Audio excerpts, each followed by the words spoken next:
Vivienda, te voy a contar algo, ¿ah?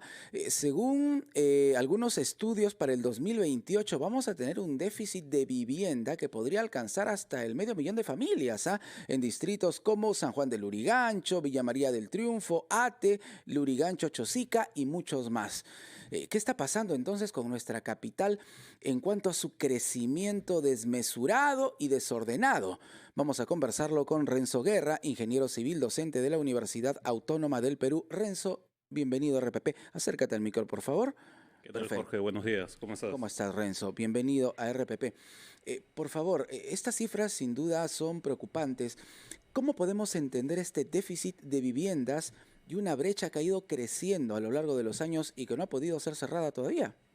Sí, justamente digamos, es un panorama bastante incierto, ¿no? El crecimiento descontrolado que tiene la capital eh, por X factores, ¿no? Obviamente tenemos las principales instituciones acá, sumado a la migración reciente que hemos tenido, y los distritos que no han podido tener abasto para poder, digamos, subsidiar o implementar las condiciones adecuadas para que la población y los visitantes puedan tener una vivienda o un lugar donde establecerse, ¿no? Entonces, Claro. todo eso que ha fomentado básicamente que comencemos a notar un colapso, ¿no? De las zonas urbanas. Perfecto, Renzo, quédate con nosotros. Vamos a escuchar mensajes importantes aquí en La Universidad Autónoma del Perú. Renzo, gracias por estar con nosotros. Vamos a retomar esta conversación y tú nos contabas qué está sucediendo exactamente. Hay un crecimiento desordenado, pero a la vez también hay falta de viviendas para tantas personas que necesitan tener su techo propio, su casita propia. Es así, Noemí. Básicamente nosotros, como dije, no hay un crecimiento desordenado. Hemos tenido la migración y obviamente ya tenemos infraestructura residencial que está siendo ocupada o que ya está ocupada y que las nuevas poblaciones o el crecimiento de la población implica que haya nuevas infraestructuras, pues, ¿no? ¿Qué es lo que nos faltaría por lo general?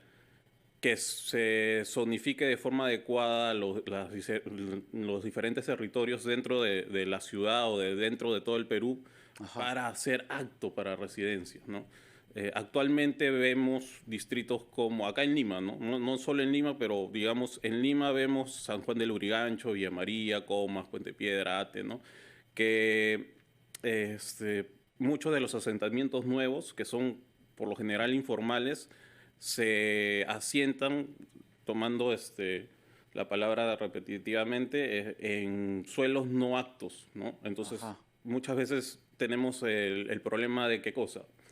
Puede haber remoción de tierras, que es deslizamientos, o se asientan en quebradas y comienza la temporada de lluvia y se activan, entonces hay problemas, ¿no? Hay Claro, problemas y con eso eso. trae como consecuencia también, Renzo, por ejemplo, no solo la informalidad, sino el accionar de bandas criminales también, ¿no? Que se encargan de comercializar, ¿no? Los lotes a personas que necesitan vivienda. Claro, ¿no? Y eso es algo que, por ejemplo, nosotros como la Universidad Autónoma generamos una concientización a los estudiantes, ¿no? Ajá. No solo es un hecho de que falta, ¿no? La planificación urbana, generar modelos de planes urbanos, etc., sino que también todo lugar que sea asequible y que esté zonificado residencialmente para una nueva construcción tiene que tener o tiene que ser un terreno totalmente saneado, ¿no? Entonces, los Claro. cursos que impartimos justamente nos dan esa capacidad para que los alumnos, que ahora son alumnos y luego sean profesionales, puedan aplicarlo, ¿no? Y estén conjuntamente de la mano con las autoridades, ¿no? Y eso es Correcto. bastante importante. Y tenemos, y hablábamos de alguna cifra, ¿no? De casi medio millón de personas que requieren una vivienda. ¿Cuál sería la solución para todos ellos? ¿Infraestructura diferente, de pronto como se hace en otros países ya en temas de edificios, con espacios incluso más reducidos? O sea, sí es una solución y se está dando, no es que no se esté dando, solo que digamos que hay una complejidad dentro del proceso, pues, ¿no? Ajá. Eh, Tenemos las viviendas de interés social, por ejemplo. Esas viviendas de interés social con estos programas, Mi Vivienda, Techo Propio, invitan a las empresas privadas a construir, obviamente, edificios no multifamiliares ya. Entonces, la asequibilidad para obtener una vivienda en este tipo de proyectos, obviamente tiene requisitos y van participando poco a poco, ¿no? Claro, pero ahí también se han presentado quejas, reclamos cuando se han construido edificios bajo el techo, digamos, de la vivienda de interés social en distritos como San Isidro, por ejemplo, o Miraflores, ¿no? Los vecinos han salido incluso a las calles. Claro, es básicamente, digamos, es un proceso de adaptación, ¿no? Obviamente nosotros estamos acostumbrados a percibir a Lima, digamos, entre comillas, Lima antigua, ¿no? Ajá. Como que tiene un plan de ordenamiento totalmente horizontal, ¿no? Podemos ver, tenemos buenas vistas al mar en los distritos de San Isidro, Miraflores, Barranco, etc. Y queremos todavía tenerla, ¿no? Ajá. Pero es un proceso de adaptación. No significa que si nosotros comenzamos a densificar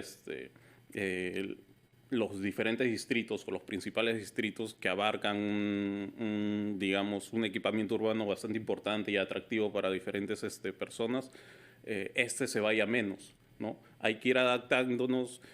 Felizmente, o sea, la universidad no solo atacamos en la carrera de ingeniería civil, sino también está la arquitectura, ¿no? Y entonces llevamos de la mano con ellos para que el diseño urbano y la planificación urbana sea la más adecuada, y es lo importante, pues, ¿no? Entonces, ahorita habrán quejas, pero más adelante, al observar una ciudad moderna, ¿no? Que te solicita ya, viviendas o no viviendas, edificios multifamiliares, Ok.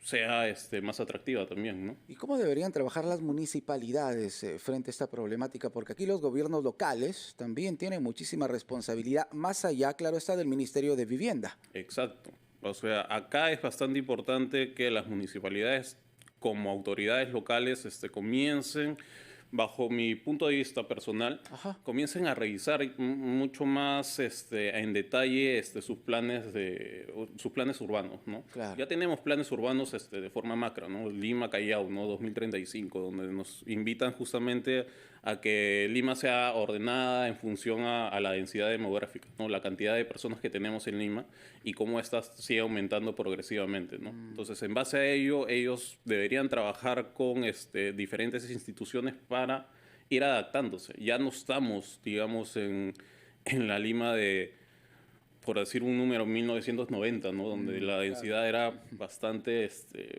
todavía controlada, pero sí se veía un incremento, ¿no? De población. Claro, y además se observa un incremento de población que crece y que ocupa lugares en zonas o que ocupa viviendas, ¿no? En todo caso, construye viviendas incluso de material noble en zonas totalmente inadecuadas, por ejemplo, muy cerca al río Rímac.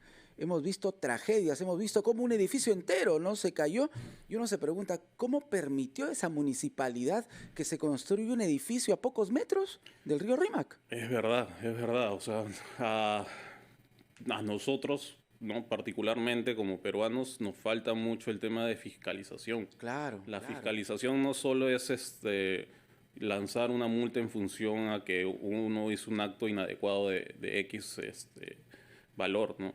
Sino es ir monitorizando, gestionando cómo se produce digamos, precisamente en el tema de urbanizaciones o planificación urbana, Ajá. en dónde, cómo se está construyendo, ¿no? Entonces, hablamos mucho de los planes urbanos y esto implica bastantes aristas, y una de ellas es justamente la zonificación urbana, ¿no? Suelos aptos para el uso residencial.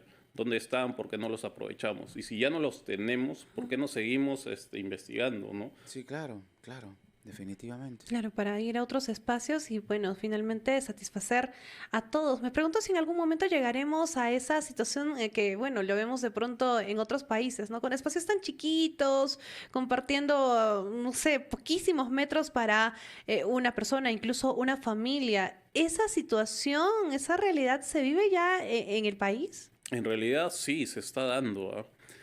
Hace poco, una semana diría yo, salió una nueva normativa sobre las viviendas de interés social, ¿no? Exacto, sí. Entonces, esa normativa incluso hay un punto específico donde nos dice que ya se están aceptando viviendas de 40 metros cuadrados, ¿no? Como de interés social. Obviamente esto tiene que seguir el Reglamento Nacional de Edificaciones, las normativas técnicas peruanas, entonces eso es bastante importante, ¿no? ¿Por qué? Porque reducimos espacio, se diseña de forma más organizada los ambientes necesarios y una familia puede ir adaptándose a ese espacio, pues, ¿no? Renzo, y para finalizar, la capacidad de acceso del peruano promedio a una posibilidad de un crédito para una vivienda, ¿ha mejorado en los últimos años o no? Yo personalmente diría que se ha estancado, Se ha ¿no? estancado, ok.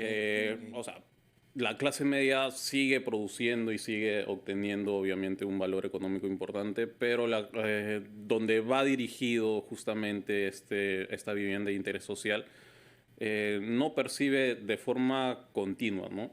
Entonces hay un problema ahí, pues, ¿no? Porque salen nuevas aristas en base a eso, ¿no? Yo quisiera tener mi vivienda, ¿no? Aplico a un programa como Techo Propio, mi vivienda, veo que no cumplo ciertos requisitos porque ese es un tema documentario. Y hay un entrampamiento ahí. Sí, y entonces ellos recurren a otra cosa, ¿no? Hablamos de estas campañas que hay de ventas de terrenos que no tienen titulación, etc., ¿no? Que COFOPRI trata de ir corrigiendo, o el Ministerio de Vivienda también, pero finalmente cuando ya lo obtienen y deciden invertir en su vivienda, muchos de ellos, y salen en el reporte, ¿no? Que el 71% de las viviendas son autoconstruidas, ¿no? Entonces hay un déficit. Y ese es un gran peligro, ¿eh? Sí.